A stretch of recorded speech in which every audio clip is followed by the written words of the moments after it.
आपण लॉकडाऊन चालू केलेला आहे. नागरिकांनी घराच्या बाहेर पडायचं नाही आहे, जेणेकरून हा कोरोना व्हायरस आहे आपल्याला प्रिव्हेंट करण्याच्या दृष्टीनं मदत होईल. फक्त आणि फक्त एसेन्शियल गोष्टीसाठीच, म्हणजे कुणाला भाजीपाला आणायचा आहे, ग्रोसरी आणायची किंवा मेडिसिनसाठी जायचं आहे, या गोष्टीसाठीच बाहेर पडावं. ते पडतानाही फक्त एक घरातला माणूस एकच जाईल आणि तो आणेल. त्याचबरोबर ज्या ठिकाणी भाजीपाला असेल, ग्रोसरी असेल, मेडिसिन असेल जायचं असेल तर कमीत कमी 5 फुटाचं डिस्टन्स 2 माणसामध्ये ठेवूनच आपल्याला जायचं आहे, जेणेकरून संसर्ग कुणाला होणार नाही. आणि हे मेंटेन केलं तरच आपण हा जो कोरोना व्हायरस आहे तो प्रिव्हेंट करू शकतो. हे करत असतानाच नागरिकांना कोणत्याही प्रकारची असुविधा होऊ नये, त्यासाठी आपण कंट्रोल रूम स्थापन केलेला आहे.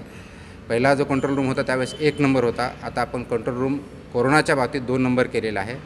त्याचबरोबर एसेन्शियल सेवा जी आहे, पाणी पुरवठा आणि सिवेज, यासाठी एक वेगळी लाईन चालू केलेली आहे. कालपासून चालू केल्यानंतर पाणी पुरवठ्याच्या 15च्या आसपास कंप्लेन आणि सिवेजच्या 12च्या आसपास कंप्लेन आलेल्या आहेत. त्याचं काही पूर्ण झाले आहेत, काही काम चालू आहे. तर नागरिकांना सुविधा देण्यासाठी महानगरपालिका तत्पर आहे. त्यासाठी सुविधा आहे. आपल्या कंट्रोल रूमच्या नंबरवरती कॉल करावा, जेणेकरून नागरिकांच्या सुविधासुद्धा आम्ही वेळेत देऊ शकू. कोणत्याही परिस्थितीला आपण सामोरं जाण्यास तयार आहोत. आपला इमर्जन्सी ट्रान्सपोर्टेशन प्लॅन चालू आहे, त्यासाठी आवश्यक ते मेजर्स घेतले जात आहे.